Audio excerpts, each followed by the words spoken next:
자, 윤석열 대통령이 이제 출발했습니다. 네. 3박 5일 일정으로 네덜란드 갔는데, 뭐, 반도체 동맹 뭐 다 좋습니다. 네.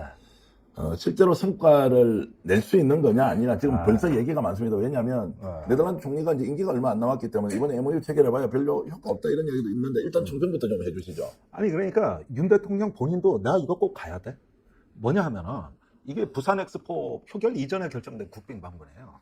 그러면은 그 얘기 뭐냐 하면은, 이게 1차 투표를 통과하고 유럽에 가서 2차 투표 선거운동 가려고 했던 국빈 방문이에요. 그러니까 지금 계산이 완전히 어그러진 거예요. 그러면은 그 시나리오대로 보면은 지난주에 부산 엑스포 어쨌든 사우디엔 졌다 하더라도 드디어 1차 투표 통과했다. 이제 결선 투표 남았다. 이제 이것도 축하할 겸 유럽표가 중요하다. 이제 로마로 간 17표가 있잖아요. 예. 그걸 한국이 가져와야 될 거 아니에요. 그러니까 저기 1차 투표만 통과하면 2차 투표에서는 유럽표를 흡수하면 어떻게 돼? 막판 대회 역전으로 이긴다. 이걸로 결정된 네덜란드 국빈 방문이에요. 그러면 지금 그 말씀은 이제 엑스포 유치를 위해서 일정으로 맞춰놓은 네덜란드 방문이었는데, 그렇죠. 그거는 이제 꽝으로 끝이 났고. 꽝이 된 거죠. 그러니까 그 전에 영국 갔잖아요. 예. 프랑스 갔잖아요. 그 다음이 네덜란드였는데 이게 다 이어지는 거란 말입니다. 그랬는데 이게 지난주에 참사가 일어났잖아요. 참사가. 그러니까 왜 가는지 모르고 가는 거예요. 이거는 국빈 방문이라 그래가지고 약속은 했으니 어쩔 수 없이 가는 거고. 저기 표면적인 명분은 그 ASML이라고 네덜란드의 반도체 회사 있지 않습니까? 그 제조 장비 중에 극자외선 노광 장비. 이게 말이 좀 어려운데 그 인간이 만든 빛의 파장 중에 가장 짧은 파장. 네. 아주 정밀한 빛이죠. 이걸로 이 웨이퍼에다가 반도체 회로기판을 새기는 거. 이걸 ASML에서 만든 극자외선 노광 장비라고 하고 전 세계 독점 공급이에요. 이걸 삼성전자가 수입하고 LG전자가 수입해가지고 우리나라에 반도체 제조를 하는데 반도체 동맹을 체결한다. 이걸 뭐냐 하면은 이미 거래하고 있는 그 네덜란드와 상호이가 ASML 하고 협력 관계를 강화한다. 이 뜻인데 이미 다 강화돼가지고 더 협력할 게 없어요. 다 잘 되고 있는 거예요. 그리고 그거 구경하러 간다는 거예요. 그 회사는 이제 삼성만 납품하는 게 아니라 전 세계 반도체 회사에 다 납품하는 회사 아닙니까? 아니 그런데 최근에 미국이 이제 중국의 반도체를 견제하면서 예. 그 네덜란드 그 장비를 중국에 수출하지 마라. 예. 이래가지고 네덜란드가 엄청 곤욕을 치렀는데 예. 중국에 수출을 이제 못합니다. 예. 그래서 중국의 반도체 굴기를 이제 잡아버리는데 그렇게 되니까 장비가 남잖아요. 예. 이게 재고가 남아가지고 오히려 우린 더 좋아요. 예. 중국에 못 팔고 저 세계 최대 수요처에서 못 파는데 그럼 한국이 수입하는데 더 여건은 좋은 거죠. 아무 이상이 없다 이 뜻이에요. 굳이 그것 때문에 네덜란드 갈 이유가 없는 거죠. 그리고 뭐 하나 더 짚고 넘어가야 될 게 이제 뭐 역대 대통령 또는 이제 그 외국 쉽게 얘기하면 국가 원수가 네. 그 반도체 장비 회사 ASML에 클린룸을 최초로 방문한다. 이건 어떻게 해석해야 됩니까? 아니 그건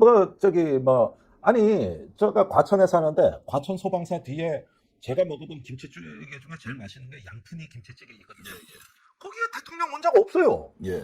그러면 대통령이 거기 가서 김치찌개를 먹었으면 사상 최초로 예. 양푼이 김치집에 대통령이 온 거예요. 아니 그 클린룸은 대학생도 견학을 들어가는 데고 일반 엔지니어들도 왔다 가는 데고 많이 왔다 가요. 비밀시설 아니에요. 그러니까 아무도 안 간 거예요 대통령이. 갈 필요가 없는 거죠. 그런데 갔으니 사상 최초 맞지.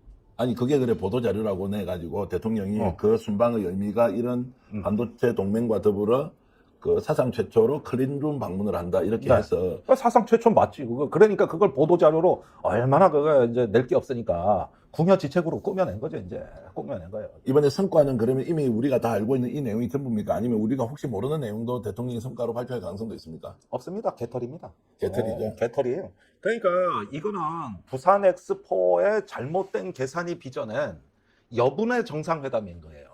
여분의 정상회담. 지금 네덜란드 연정이 붕괴돼가지고 저 거의 무정부 상태인데 거기 가서 뭘 하겠어요 지금? 근데 왜 그런 내용을 우리 언론이 보도를 하지 않습니까? 네덜란드 연정 붕괴돼가지고 극우 정권이 곧 들어설 것이고 지금 현 정부는 총리가 임기가 몇 개월도 남지 않았는데 이런 내용을 왜 언론들은 냉정하게 있는 그대로 얘기를 해주고 그래서 자기 정권까지 이어지는 MOU의 효력을 강화하기 위한 구체적인 수단까지 만들어라 이렇게 하는 것이 대통령이 그렇게 강조하는 예산 낭비를 줄이고 재정 혁신의 결과로서 적은 돈으로 많은 성과를 내는 또 해외 영업 사원 1호로서 해야 되는 당연한 일 아닌가요? 글쎄 이게 당연한 일이 당연하지 않은 게 지금 한국 사회니까 또 언론 탓하니 산 봉사가 개천나무라는 듯한 기분이 듭니다. 이거 뭐 한두 번도 아니고 그러니까 뭐 검찰 특수부 출신이 방통위원장 오니까 더 쫄았지 뭘 언론들이. 그런 거 뭐 제대로 하겠어요. 그러니까 이 3박 5일은 국력 낭비입니다. 낭비. 국력 낭비다. 그러면 이어서 바로 여쭤보겠습니다. 그럼 언론을 비판하는 것도 이제 봉사가 뭐 산천나무란다 뭐 이런 정도의 수준으로 논평할 가치가 없다 이러면 그러면 저희들처럼 이제 평론하면서 사는 사람들은 이런 상황을 어떤 식으로 논평하는 것이 그래도 국민들의 알 권리를 좀 받들고 또 의문점을 좀 해소해주고 이럴 것이냐. 그러니까 이게 참 지금 이거는 평론이라기보다는 제가 보기엔 그렇습니다. 아직까지 국정의 그 어떤 이걸 한스 모겐소라는 학자가 얘기한 전략적 자아도취라는 개념인데 이 저 스트래티직 나르시즘이란 개념인데 자기 미몽에서 못 깨어나고 대통령이 계속 자기 관성대로 가는구나 그 세계에 갇혀 있구나 해가지고 이런 부분들에 대해 가지고는 사실은 지금은 말이에요 보수 언론이 얘기를 해야 돼요. 실제로 얘기하고 있어요. 네. 지금 조선동아가 수상합니다. 그러면서 그 동아일보에서 김건희 저 사과로 나가 살아라. 당신이 무슨 영부인이냐. 생칼럼도 나오고 있고. 그다음에 조선일보가 서울에서 국민의힘 망한다. 6군데밖에 못 이긴다. 뭐 이러면서 나오는데 지들이 살려고 저렇게 나오고 있단 말이에요. 그러니까 지금 이런 엑스포 이후에 이 붕괴된 국정에 대해 가지고 이거를 정상화해야 되는 거 우리가 얘기하면 안 들으니까 네. 저 보수에서 좀 제대로 좀 해주든가. 그지? 아니 지금 저기 뭐냐 이거 연말 넘어가는 이 국면에 지금 저기 뭐냐 그 부산 엑스포 후유증을 내년까지 치러야 된다는 결론이 나와버린 겁니다. 빨리 잊어야 되는데 계속 후유증이 이어지는 거예요. 지금 부산 엑스포에 후불제로 지불하기로 한 예산이 1조 8천억입니다. 저기 개발도상국 인도 ODA 지원. 자금 이런 거 개발 ODA 공조. 죠. 예. 그러니까 어떻게 보면은 사실은 대한민국의 경제 규모에 비해서 국제 기여를 거의 안 했어요. 자 그러면 그것은 약속을 했는데 우리가 유치를 못했기 때문에 그래도 줘야 되는 거죠. 아니 이거 안 줬다가 아니 거짓말 이렇게 많이 시키는 정권인데 그거 안 주고 그냥 그 먹고 도망치듯이 그렇게 할 수는 없는 거죠. 없어요. 그거는 정말 국제사회에 못할 짓입니다. 예. 그러니까 이게 이제 그 단지 얄팍한 그 이게 로또 당첨인 줄 알고 냈는데 의외로 좋은 데서 그러니까 사실은 억울하지 배 아프지. 저도 아까워 이 돈이. 이 돈을 차라리 부산에 줬어봐. 예. 그럼 지금쯤 부산 경기가 활짝 폈을 거예요. 홍보 예산 5,700억 쓴 거 그걸 차라리 부산 지역 발전에 썼어봐. 다른 지역은 속상하겠지만 그걸로 목표 달성 다 했을 거예요. 그러니까 이거는 저기 부산을 위한 것도 아니고 대통령 개인 정치를 한 겁니다. 윤석열 대통령 개인 정치를 한 거예요. 그 조금 전에 이제 말씀 중에 보수 언론까지 나서서 윤석열 대통령이 이렇게 하는 것은 뭐 대통령을 돕는 것이 아니라 보수 언론, 보수 세력이 살기 위해서 어쩔 수 없이 이런 선택을 하고 있을 것이다. 그러면 그것이 지금 현재 윤석열, 김건희 대통령 부부의 여러 가지 상황을 종합적으로 봤을 때 그런 보수 쪽의 의견이 수용될 가능성이 있습니까? 일단 영향력은 더 크리라고 봅니다. 영향력은 있지만 영향력은 수용을- 큰데 네. 윤 대통령은 받아들일 사람이 아니에요. 예. 저러면 저럴수록 더 자기의 주관적 세계 안에 갇혀버려요. 예.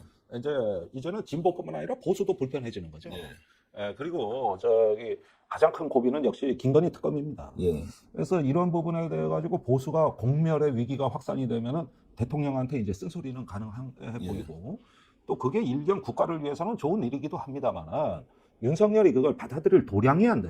예. 이게 사람이라는 게 큰 정치는 말이죠. 이 연대하는 폭이 넓고 그 다음에 담대하고 그러면서 적과의 대화를 끊임없이 하는 거거든요. 정종임금 그 어차리 300통 발견됐잖아요. 그게 그 정적 심환지한테 쓴 어찰 아닙니까?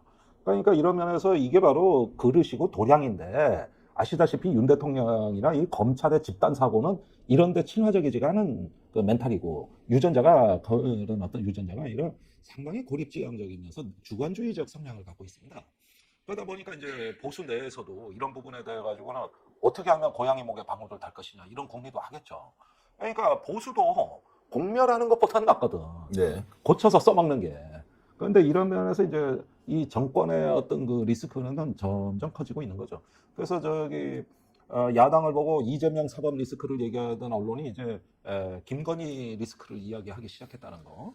이런 면에서 일단은 눈여겨볼 점이 있다. 자, 그 말씀은 결국 이제 논평의 방향을 정책 성향이 다른 사람이 이 정권이 어떤 문제가 있다고 지적하는 것이 아니라 지금 현재 정권과 함께 몸을 담고 사실상 국정 운영의 책임을 지고 있는 세력 내부에서 지금 윤석열 대통령과 김건희 여사에 대한 비판 이런 것들은 좀 더 눈여겨봐야 한다.